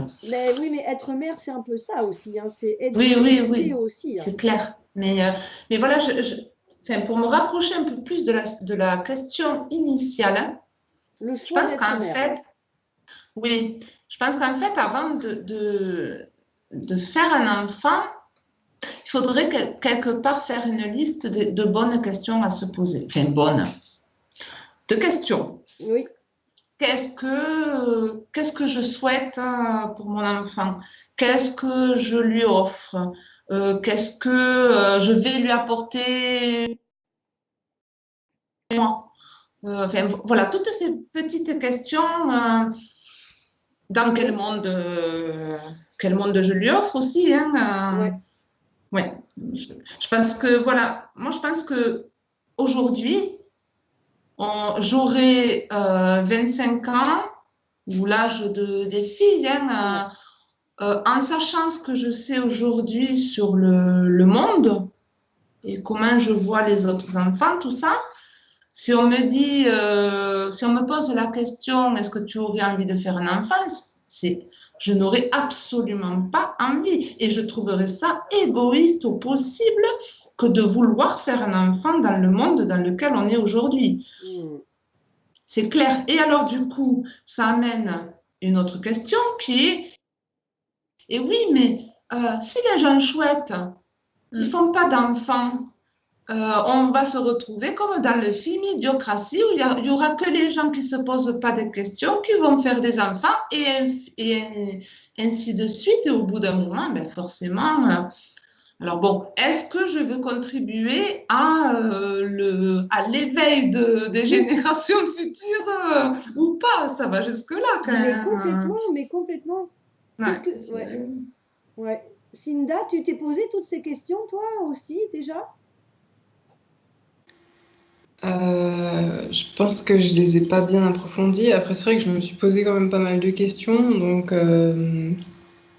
oui, effectivement, la question de faire des enfants pour s'assurer qu'il reste un petit pôle d'intelligence quelque part dans la société, ça m'a déjà effleuré. Euh, après, du coup, moi personnellement, je me sens pas du tout légitime pour être ce pôle d'intelligence et cette transmission particulière. En tout cas, pour le moment, c'est sûr que j'estime que j'ai encore beaucoup de boulot. Après, j'ai eu en tête, du coup, c'est le témoignage d'un témoignage. Donc, c'est quelqu'un m'a dit que quelqu'un lui avait dit. Euh, d'une famille justement une famille de créatifs, de gens qui font de la musique, qui font de la peinture. Et en fait, dans la bouche de la personne qui m'a raconté ça, ça semblait être une famille un peu idéale. C'est-à-dire que tout le monde s'entraide. euh, les frères et sœurs créent des positions ensemble. Donc il y a une espèce d'énergie collective comme ça où chacun prend soin de l'autre. Et en fait, c'est ça à la base, la famille pour moi. C'est un peu ma conception de la famille. Et si ce n'est pas ça, ça ne devrait même pas s'appeler une famille. Enfin, c'est autre chose. Enfin, voilà. Enfin, bon. Et pour atteindre cette organisation, cette bonne entente, en quelque sorte, j'ai l'impression qu'aujourd'hui, c'est une montagne à gravir, alors que ça leur semble tellement naturel à eux qui sont dans ce contexte-là et qui font ces choses-là. Tu veux dire, Je sais, ouais, je sais pas. tu veux dire que pour toi, ce serait une montagne énorme à gravir ou dans la société actuelle, dans le monde actuel? Alors, je pense que je peux parler pour moi. Oui, je me vois, enfin, je me mets pas à leur place du coup. Je me mets pas à la place d'une maman qui aurait un mari stable et des enfants aimants et voilà, j'ai pas l'impression que c'est mon futur, quoi. Pas du tout. Ah oui, tu veux dire que tu te vois pas dans ce genre de situation ou tu ne vois pas comment tu peux atteindre ce genre de situation? Voilà, c'est ça. J'aimerais, enfin, pour moi, c'est un peu la famille idéalisée. Voilà. Mais du coup, il y a cette rupture où je me dis, oui, mais toi, t'as pas été élevé comme ça, tu as encore les conditionnements. Euh, Enfin, j'imagine en fait que cette famille-là, les grands-parents déjà étaient dans cette logique-là. J'imagine que c'est quelque chose qui est hérité en fait. Et enfin moi de mon côté, cet héritage, je l'ai pas du tout. Ma grand-mère paternelle, par exemple, c'est une personne très très réservée. Elle parle pas beaucoup. Voilà, elle a été mariée selon les règles du mariage arrangé. etc. Du côté maternel, ma grand-mère maternelle, elle a perdu ses parents très très très tôt, donc il y a voilà, il y a des pièces manquantes qui font que moi personnellement, j'estime que j'ai pas l'énergie ou l'intelligence aujourd'hui de créer cette famille-là en fait. Voilà. Bah, c'est vachement humble, moi je trouve, comme positionnement, mais en même temps, je trouve peut-être un peu euh, comme si tu te laissais pas le droit, parce que moi j'ai pas eu des parents des plus, j'ai pas des parents des plus intelligents, Exemplaire. ou voilà, mais bon, ils sont issus de deux familles en plus très paysannes, voilà, enfin du côté de mon père c'est plus instituteur, tout ça. Mais bon, c'est quand même très milieu rural, voilà. Ouais, Et ouais. puis à un moment, ils se sont dit, non, mais nous, on va réfléchir autrement, tu vois, et on va faire autre chose. Et on va, alors après, bah, ils ont réussi certains trucs et raté d'autres, mais c'est vrai qu'ils ont été sur plein de points en rupture avec les habitudes de la famille, comme un peu ce que disait Sandrine, à dire, non, non, mais ça, je veux surtout pas le reproduire, je veux plutôt faire ceci ou plutôt faire cela, enfin voilà, choisir, ouais, et puis, enfin, moi, je sais que j'aurais du mal, là, si j'avais 20 ans, à me projeter, à me dire, oh là là, je vais pouvoir faire avec plaisir un enfant dans ce monde. Mais j'ai toujours, sans être prétentieuse, quoi, sans avoir ce côté de dire je détiens l'intelligence, machin, mais je suis dans l'état d'esprit que tu décrivais, Sandrine, de dire, eh ben, si il reste que des idiots pour faire des enfants, ah ben merde, moi j'ai bien envie quand même d'en faire un de plus, enfin un, pour faire des bras de plus dans le côté lumineux, et tout ce que je pourrais lui faire passer comme lumière, et ben après il en fera ce qu'il voudra, mais au moins ça sera une personne de plus, et ainsi de suite, et ainsi de suite, quoi. Voilà, moi je suis plus dans le côté, ouais, si j'ai fait ma fille, c'est aussi pour ça. C'est pour me dire, ben, les belles valeurs qu'on a avec son père, j'ai envie que, voilà, que ce soit transmis, et j'aurais pu le transmettre à d'autres enfants, mais j'ai eu aussi envie de le transmettre à un enfant qui venait de moi, quoi, voilà.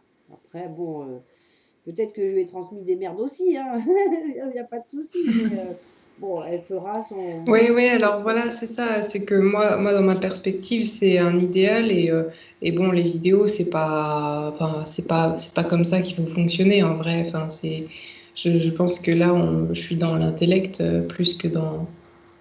Moi, je comprends parfaitement ce que tu me dis. Évidemment, d'ailleurs, vous deux, vous vous êtes posé des questions en tant que mère, vous avez marché, vous avez avancé dans ça, et le simple fait que vous vous soyez posé des questions, déjà, c'est un signe de valeur, et le transmettre, c'est trop bien, quoi. Voilà. Mais je pense que tu t'en poses aussi, quoi, même si c'est pas, comme tu Bien sûr. dis, voilà, les personnes qui se posent pas de questions, c'est peut-être, voilà, celles qui vont se dire, bon, bah non, bah, je suis une femme, je suis là pour avoir des enfants, pour me marier, et puis voilà, et puis les enfants partent de la maison, et puis, bah, voilà, je serai grand-mère, enfin, voilà, sans aller jusqu'au mais pourquoi et comment. Faire le mieux, quoi. Il n'y a même pas de question de pourquoi, comment.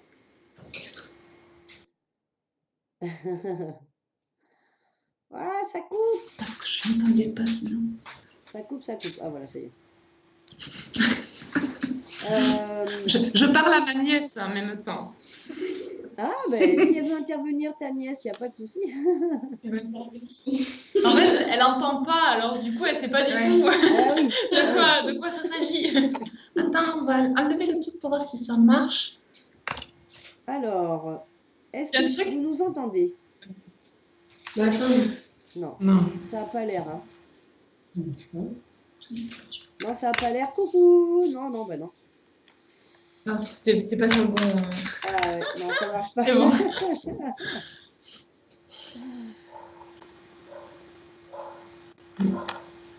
Si, vous entendez là? Ça y est? Oui. Ouais.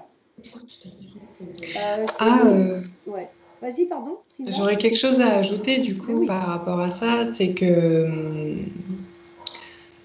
comment dire? J'ai eu quelques petits amis, du coup, et ma relation avec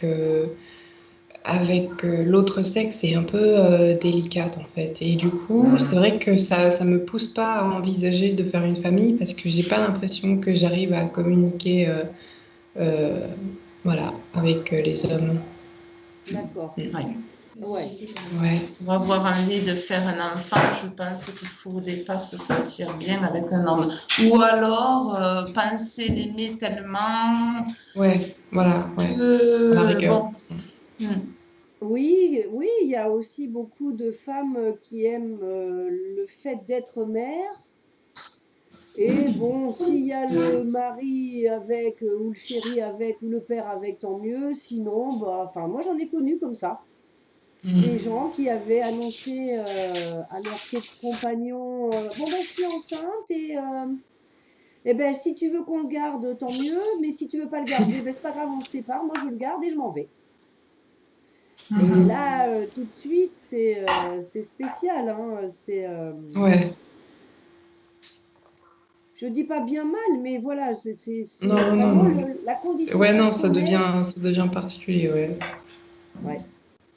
C'est-à-dire ces personnes-là, on dirait elles ne font pas coller le fait d'être mère avec fonder une famille en vrai, quoi. On dirait qu'elles sont pas dans voilà, faire coïncider les deux, quoi. oui, mais enfin là, on rentre dans je pense, c'est pas une généralité, ce sont des femmes qui ont quelque chose à combler Mm. en elles, je Ouais. pense. Et donc, bon, quel est le meilleur moyen de se combler en remplissant son ventre Ouais. d'un enfant quelque part, même si l'idée paraît immonde, ben, quelque part, ça se vit comme ça, je pense, dans ces cas-là. Hein. C'est intéressant ce que tu dis, Sandrine, ouais. Ouais. Mais ça peut aussi valoir pour n'importe quelle mère finalement, parce que voilà, toutes celles qui vont se poser. Oula, il y a un petit peu de bruit à côté. Ouais. Oui, il y a un petit peu de bruit. Non, c'est parce que tu avais dit, on parlait du fait que ces femmes, euh, oui, voilà, le fait que ces femmes aient besoin de se combler, il y a des fois, je pense qu'il y a des mères, elles sont aussi là-dedans, tu vois. Euh, euh, Celles qui ont besoin de beaucoup d'enfants, tu vois, il y en a comme ça, des mamans qui ont 4, 5, 6, qui se voient très bien avec plein, plein, plein d'enfants. Et j'en connaissais comme ça aussi, qui ont besoin, tu vois, sans jugement, hein, je ne juge pas du tout, mais constate qu'il y a peut-être aussi quelque chose de cet ordre-là, quoi, de se dire, eh ben, une fois que mon enfant est parti de mon ventre, une fois que mon enfant est parti de ma maison, je me sens vide, ou je me sens incomplète, allez, je vais en faire un autre pour combler des choses. Voilà, c'est fou, enfin tout ça pour dire que c'est complètement fou des fois ce qu'il peut y avoir derrière cette envie d'enfant, quoi. C'est Ou, vrai. ou non envie Ouais. d'ailleurs, quoi. Comme pareil, ça peut être déterminé par la fratrie qu'on a eue lorsqu'on était enfant aussi. Tu vois, une fratrie de plusieurs qui était super chouette ou justement une fratrie de plusieurs qui était pas bien du tout. Du coup, ça vaccine. Ouais. On n'a pas envie d'en faire plusieurs. Il y a vraiment, oui, tellement de facteurs Ouais. différents. Ouais. Ouais, c'est pas anodin de toute façon, quoi, de faire ça, quoi. Après, c'est vrai que moi, je comprends tout à fait, comme on disait tout à l'heure, à l'époque actuelle, ceux qui n'ont pas envie du tout d'en avoir, quoi. Et moi, ma fille, alors elle me dit, j'ai pas envie d'en avoir, mais d'abord parce que le système est comme ça et le monde est comme ça et j'ai pas envie de lui faire subir ça. Et si vraiment j'ai envie d'en élever un, je préférerais l'adopter que d'en faire un nouveau, quoi. C'est-à-dire C'est ce que je disais avant. Ouais. c'est ce que tu disais avant, Amélie. Ouais. Oui, parce qu'en plus, du coup, ça rejoignait un petit peu le côté Ah, on m'entend pas. Le fait d'être enceinte, ça me répugne et j'ai pas envie d'avoir un énorme bide enfin voilà, bref. Et puis en même temps, je trouvais ça tellement égoïste de créer des enfants supplémentaires alors qu'il y en avait tellement qui étaient dans la misère et qui avaient justement besoin d'une famille. Je me disais que oui, si je devais avoir des enfants, j'en ferais certainement pas un moi-même en fait. Bon, au final, je pense que je veux pas d'enfants, peu importe qu'ils soient adoptés ou pas, parce que je pense que j'ai trop de choses à faire dans ma vie pour consacrer ma vie justement à un enfant, parce que je sais que c'est énormément de temps, d'investissement et d'amour à donner. Et enfin, comme je disais tout à l'heure, moi, je préfère donner mon amour à plein d'enfants différents et pouvoir rentrer chez moi et y passer à autre chose plutôt que d'être bloqué là-dessus. Et je sais pas, pour moi, c'est un frein en fait. Voilà. Ouais. Oui, il y a une histoire d'obligation. Quand tu es maman, ben, tu es obligée d'être là et de t'occuper de tes enfants. Et cette Oui, histoire-là voilà. qui... Et d'ailleurs, c'est pas du tout quelque chose que je critique. Oui, oui, oui. Bien au contraire, je suis à 100% avec les parents qui sont hyper présents dans la vie de leurs enfants et c'est ce que je pourrais préconiser à tous les parents qui ont envie de rendre leurs enfants chouettes. Ouais. Mais moi, je sais que du coup, par rapport à mes projets de vie et mes envies et tout ça, ben, je préfère ne pas avoir d'enfants, ne pas en avoir à la maison parce que je pense que j'aurai pas assez de temps à lui accorder. Ouais. Et toi, Cinda, qu'est-ce que tu disais donc, toi, tu te vois pas vraiment avoir d'enfants pour l'instant? Non, ouais. Non, pas vraiment. Pas vraiment. Et Est-ce à la que... rigueur, quand je me posais la question, si on me pose la question, j'aurais un peu la même réponse qu'Amélie. C'est-à-dire que je vois déjà, en fait, je me dis, effectivement, le désir d'avoir un enfant risque d'émerger un peu plus violemment dans les années à venir, parce que c'est ce qu'on me dit, genre à 30 ans, tu auras envie d'avoir des enfants. Et en fait, ma réponse, je me suis dit que ma réponse, ça serait ça. C'est à la rigueur, si tu as vraiment besoin de développer un instinct maternel, va t'occuper des orphelins, va t'occuper des enfants qui en ont besoin. Déjà, en fait, voilà. Ouais. Qu'est-ce que... Comment dire, comment tu vois ton rôle justement avec ces enfants-là? Avec ces enfants ou avec ton enfant? Ouais, alors, bon, alors là, je sais pas, j'ai dit orphelin, je sais pas, enfin, c'est très spécifique du coup, voilà. C'est-à-dire qu'ils ont carrément besoin d'une structure qui les sécurise. Donc, ils ont besoin de sentir qu'il y a des adultes qui sont là pour les protéger, pour les guider, pour les éveiller à ce qui les entoure. Donc, voilà. Ouais. Pour toi, être mère, c'est Donc, ça? d'amour, Ouais. en fait, voilà. Ouais, enfin, ouais, Pour toi, être de mère, soutien, c'est ça, quoi. présence. Hein? Ah, tu me demandes ce que c'est que d'être mère pour moi? Oui, pour toi, être mère, c'est ça alors. Qu'est-ce que c'est pour toi? Ouais. Oui, c'est de la présence, de la bienveillance, de l'écoute.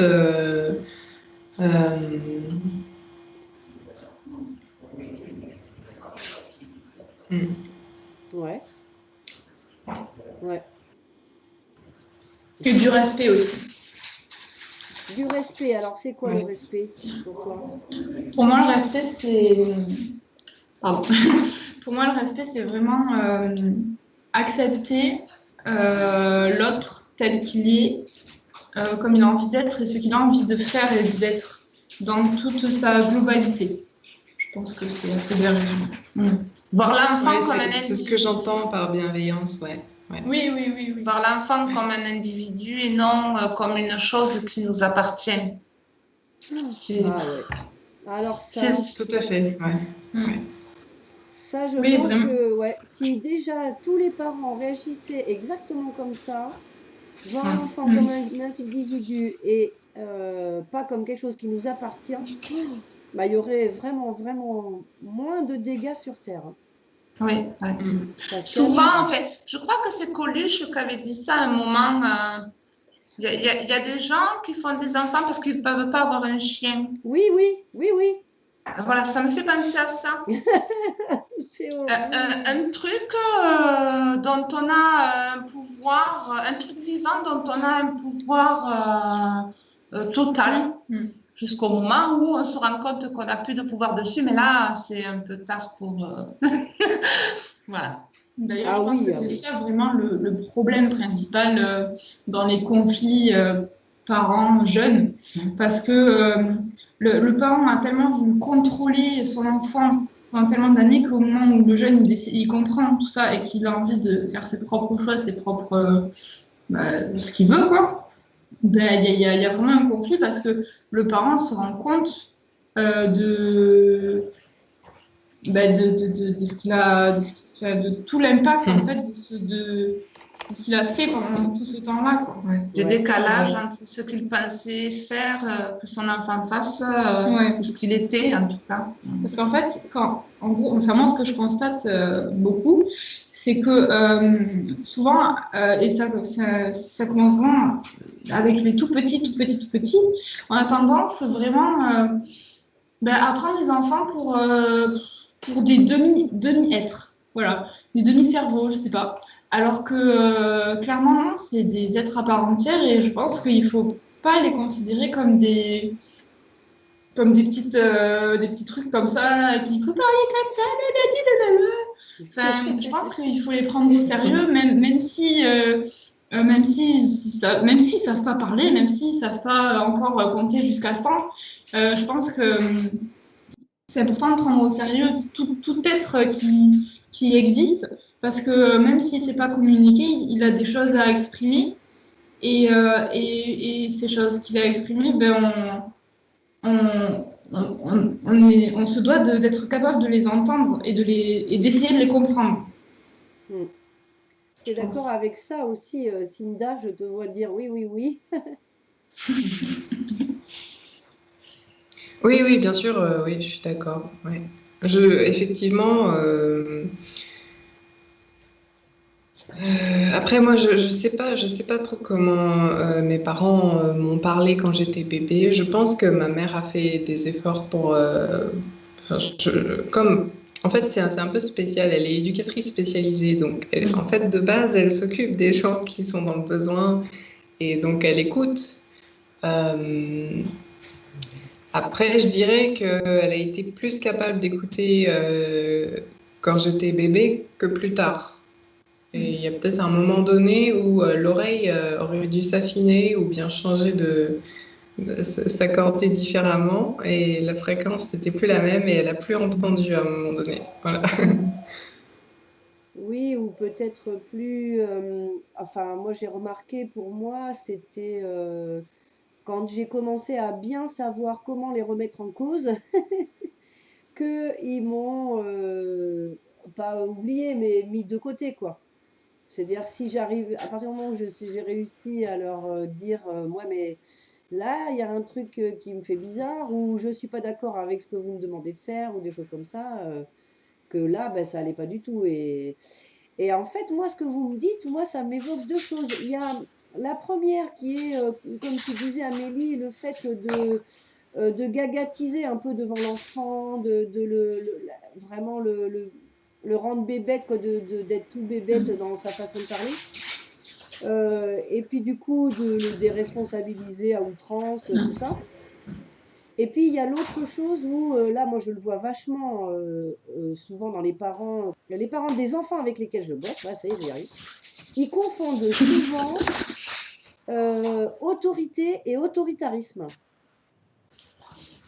C'est-à-dire que l'autorité n'est pas du tout assujettie à un discours péremptoire, un ordre, une façon devoir obéir. Voilà, c'est pas l'autorité.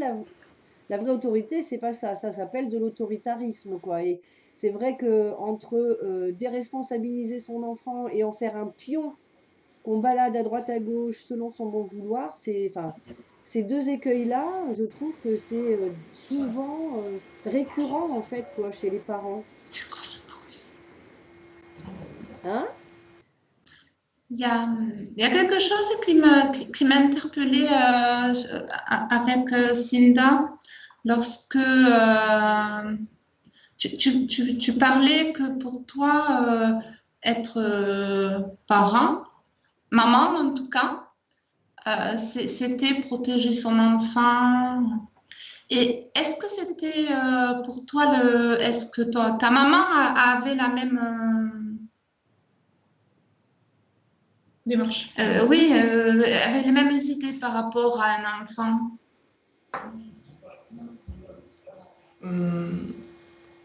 Je sais pas trop, à vrai dire.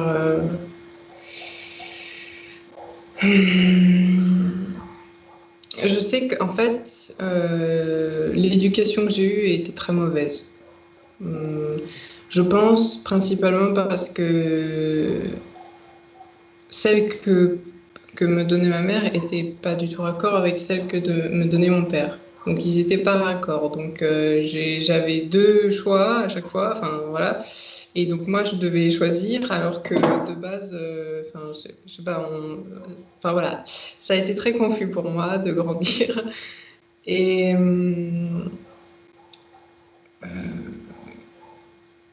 du coup je sais pas trop comment répondre à ta question en fait. Juste, c'était pour. Enfin, ma question, c'était est-ce que ta maman, est-ce que vous en avez déjà parlé? Enfin, est-ce que remplir les besoins d'un enfant, c'était au niveau de la protection? Alors, on n'en a pas vraiment parlé. Je pense que ma mère, je pense qu'elle pense qu'elle m'a donné une éducation assez moderne, moderne, ouais. Dans le sens où je corresponds un peu aux enfants qui ont été éduqués très librement. Je ne sais pas à quoi ça correspond dans la mouvance de l'éducation, mais voilà. Ouais. Elle m'a un peu laissé faire et voir, et enfin, je sais pas, comme je voulais. Elle s'est jamais imposée comme autorité, en fait. Et ça, je pense que ça a manqué un peu, par exemple. En fait, voilà, j'ai un rapport un peu spécial à l'autorité, au final. Et sur la protection, du coup, sur la protection, c'est vrai que du coup, je me suis jamais vraiment sentie protégée parce que les limites, je les connais pas de base. Du coup, je suis pas protégée, je me mets en danger. Voilà. D'accord. Parce que par rapport à l'autorité et à la protection,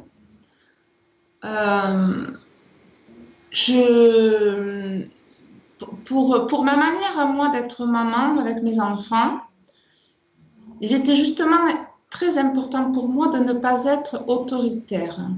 Pour moi, l'important, c'était de plus les mettre face à un questionnement, qu'ils prennent la décision quelque part tout seuls, leur présenter la chose de manière à ce qu'ils puissent choisir eux. Et au niveau de la protection, c'est pareil. J'ai envie de dire que je leur évitais rien. Je les mettais devant, je faisais en sorte qu'ils aient le plus possible d'expérience. La seule chose, c'est que je pouvais leur expliquer, je leur servais de garde-fou en fait.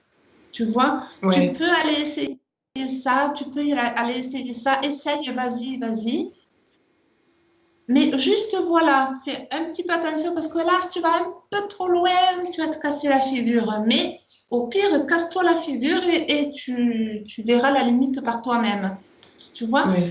j'ai jamais eu ce sentiment d'être protectrice. Ouais, non, ouais, d'accord, ouais. Bah, en fait, c'est que je pense qu'on a eu toujours le choix de faire nos conneries et on savait qu'elle n'allait pas nous juger ni C'est ça. nous engueuler et nous punir si on faisait la connerie. Du coup, on savait qu'on n'avait pas besoin de lui cacher des trucs. Et les conneries, ben, par exemple, je sais que moi, les premières soirées que j'ai faites, c'était à la maison. C'est ma mère qui m'a fait vomir pour mes 18 ans. Et je pense que, moi, je suis hyper fière de ça en fait, parce que du coup, c'est pas un truc que j'ai dû que j'ai dû lui cacher, que j'avais peur de lui dire parce que peut-être qu'elle allait mal me regarder ou me punir ou je sais pas trop quoi. C'est vrai que ça, c'est très très ancré dans, en tout cas, l'éducation des personnes qui ont grandi en même temps que moi et Ouais, qui ouais. étaient mes amis. Ouais. Moi, je trouve ça hyper précieux parce que j'ai déjà entendu même des animateurs, tu vois, quand j'étais directrice du dernier centre de loisirs, là. Donc, ça prouve qu'ils ont été éduqués comme ça, eux. Tenir le discours de, alors voilà, si tu fais cette connerie, voilà ce qui va t'arriver. Si tu la fais pas, voilà ce qui va t'arriver. Bon, enfin, si tu l'as fait, eh ben, tu reviendras pas pleurer. Et par exemple, Ouais. voilà, eh ben, ne reviens pas pleurer. Mais, et moi, j'étais là, mais si, au contraire. Tu lui as donné le choix, après il choisit ce qu'il veut, et tu le raccueilles en retour en disant, ben oui, tu vois, viens donc, je te soigne, et puis ben, peut-être que la prochaine fois, voilà, tu n'iras pas jusqu'à te faire mal quand même. Et ça permet d'avancer, ça permet à l'enfant de se faire, comme tu disais, ses propres euh, Limite. limites. Oui. Voilà, Mm. exactement, Sandrine, c'est ça, exactement. Quand tu disais, ça permet à l'enfant de se construire ses limites sans avoir peur du jugement du parent ou de la mère, enfin voilà, et de pouvoir revenir en disant, bah oui, j'ai essayé ça et je me suis trompée ou je me suis fait mal, et d'avoir confiance en la réaction quoi, du parent. Oui, Et il y a une histoire donc de respect, comme le dit Amélie, et de confiance et qui marche avec. Il n'y a pas l'un sans l'autre. C'est clair que, et peu importe la relation, que ce soit familiale ou autre, à partir du moment où il n'y a pas la confiance, je pense que ça peut pas être sain, en fait. ouais, ça c'est vrai. C'est confiance et puis oui voilà respect et puis parce que comment dire c'est vrai que j'étais d'accord aussi avec Cinda quand tu as dit mais moi je me sentais un peu mal parce que j'avais pas de limite et j'ai remarqué aussi qu'il y avait des enfants qui faisaient beaucoup de bêtises entre guillemets mais pour interpeller l'adulte quoi. C'est-à-dire Ouais. qu'ils étaient là à essayer de chercher ah c'est par où mais où est-ce qu'il est. Oh ça coupe. Ça bug. Ouais, ça bug, ouais. Et en fait, comme si en fait l'enfant cherchait où était l'adulte, quoi. Ouais. Comme si il essayait de chercher, de dire ah non, je trouve pas de limite là, je trouve pas de limite là, voilà. Et c'est vrai que c'est pas non plus, c'est l'excès inverse, quoi. Il n'y a pas de Oui, confiance. alors, ouais. Il n'y a pas de confiance. Oui, mais alors du coup, dans un autre schéma, ouais, voilà, on a l'enfant qui va pas oser faire un pas en avant parce qu'il va se dire si jamais je fais une connerie, c'est grave, quoi. Voilà. Ouais, Et aussi, voilà. c'est mon cas, du coup. Voilà, j'ai l'autorité de mon père de ce côté-là qui me dit surtout voilà. Et du coup, ça, c'est une fausse limite. C'est-à-dire que Oui, quand je dis que j'ai pas de limite, c'est-à-dire que voilà, il y a un moment donné, il faut bien que j'avance. Et du coup, je sais, voilà, il faut reposer la limite quelque part, mais je sais pas où, quoi. Voilà, ouais, c'est ça. ouais. Ouais, Oui, ouais. parce que les limites, en fait, on a chacun nos propres limites. Alors, quand on a des parents qui nous obligent à obéir aux leurs, eh bien, on met vachement plus de temps à savoir les nôtres. C'est Ouais. ça que je pense que beaucoup de parents n'ont pas compris, que j'ai mis très très longtemps à comprendre. Hein. Attention, je dis Ouais. ça, je suis pas Non, non, un non, exemple t'inquiète. machin, mais j'ai mis longtemps parce que on m'a souvent reproché d'être comme j'étais avec mes enfants. On me disait, oh, tu verras, bouh, il va mal tourner, il va faire ceci, elle va faire cela, tout ça, machin. C'est vrai que j'avais peur. Je me disais, mon Ouais. Dieu, il y a des choses que j'ai fait avec mes enfants, ça faisait. Les autres parents me disaient, non, non, mon Dieu, mais elle est folle, elle leur permet de faire ci et ça. Et donc, moi, c'est vrai que ça m'a fait peur. Et c'est aujourd'hui que je les vois devenir adultes et bien dans leur basket que je suis vraiment heureuse de pas. Oui, de ne pas être tombé dans le piège de bon, ben, ils ont raison, je suis en train de faire de la merde, bon, je vais remettre un peu. Oui. Ouais. Ouais, mais c'est pareil, même pour ça, on a une pression sociale. Ah oui, complètement. C'est Ouais. fou ah oui. comment on Ouais. peut se faire montrer du doigt parce qu'on éduque bizarrement nos enfants, quoi. Alors que, ben non, c'est. En plus, je veux dire, ça se voit, moi je l'ai côtoyée quand même. Ta fille, elle est tout à fait saine d'esprit et tout à fait constructive. Ton fils aussi.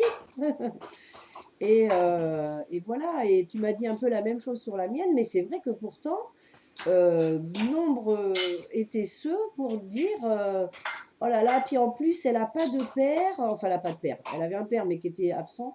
Avec son manque de père, elle va avoir du mal à trouver ses repères, justement, voilà.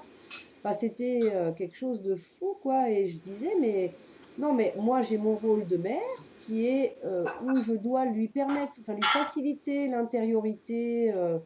Voilà, je conçois aussi ça très fort, quoi. Dans la mère, c'est vraiment l'intériorité.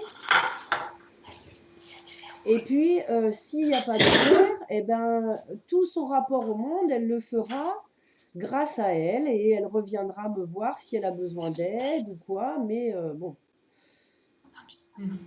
voilà, c'était fou la pression, enfin le regard, ouais, même de mes parents, même de gens qui me connaissaient bien, pas forcément d'inconnus, quoi, justement.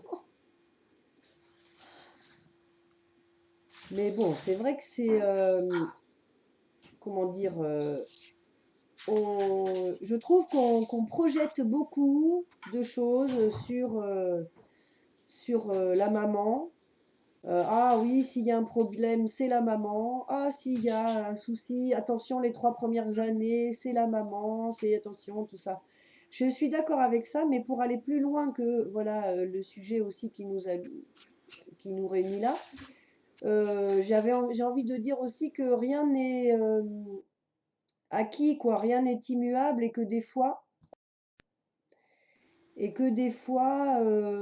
eh ben, ce qui a pu louper un petit peu au début peut se rattraper, quoi, au fur et à mesure des années, avec de la discussion, même après quand on est parti de la maison, avec de la discussion aussi, quoi.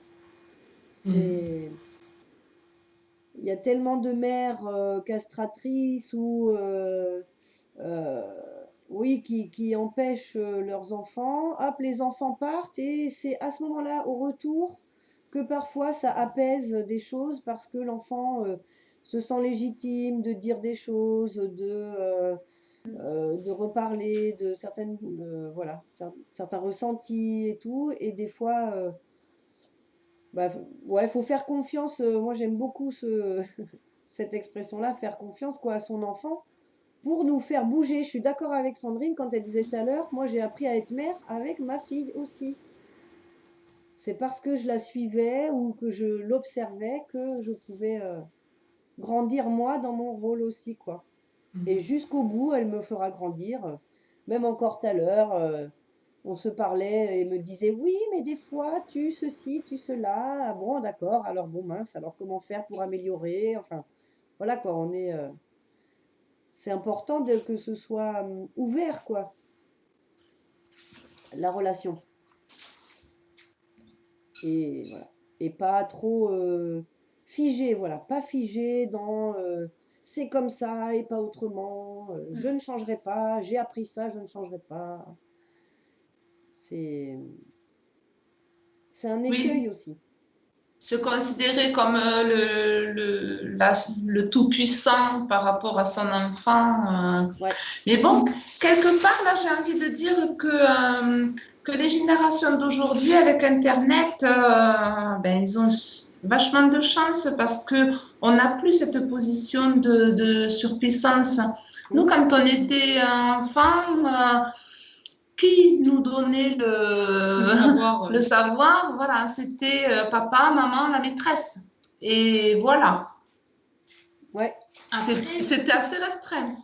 enfin, je pense que peu importe l'époque dans laquelle on a vécu, on a été enfant, mais je pense qu'un enfant peut toujours apprendre au plus grand, tu vois. Ah oui. Et enfin, moi, je sais que, enfin, par exemple, en colonie de vacances, ou même avec la petite que je garde en ce moment, enfin, des fois, je me dis, c'est impressionnant tout le savoir qu'elle a. Et c'est pour ça que je me dis aussi que c'est complètement con de penser qu'un enfant, c'est un demi-cerveau et que ça sert à rien de l'écouter parce que il sait tellement de choses et il a tellement de capacités qu'on ne peut pas passer au-delà de ça. Et ouais, en fait, c'est ça aussi, c'est un problème récurrent. C'est que les parents et les adultes en général veulent tellement imposer leur savoir, leur truc, qu'ils vont même pas être à l'écoute de ce que peuvent leur apporter les plus jeunes. Et même avec Internet encore aujourd'hui, je sais, hein, il y a des adultes avec qui ça fight parce que moi, j'essaie de leur montrer mon point de vue et ils veulent pas l'entendre parce que je suis plus jeune qu'eux. Bah, j'ai postulé. oui, oui, Ouais. ça arrive souvent, ça. Tu le ressens aussi, toi, des fois, Cinda, ce côté, ah non, toi, t'es l'enfant, tu te... Enfin, Alors, le rapport à l'âge, pas forcément, mais c'est vrai que d'une manière générale, j'ai envie de dire, j'ai envie de généraliser carrément, c'est rare les adultes qui sont capables de se remettre en question. Voilà. aussi, oui. Mais Et donc, alors, c'est-à-dire que c'est même pas que je sois plus jeune, c'est qu'en fait, ils trouvent cette excuse que c'est quelqu'un de plus jeune qui leur dit quelque chose pour ne pas se remettre en question, en fait. Mais limite, si c'était quelqu'un de plus âgé, il dirait, ouais, t'es vieux, tu dis de la merde. Enfin, voilà, excusez-moi. Ouais, non, c'est vrai, il y a ça, ouais.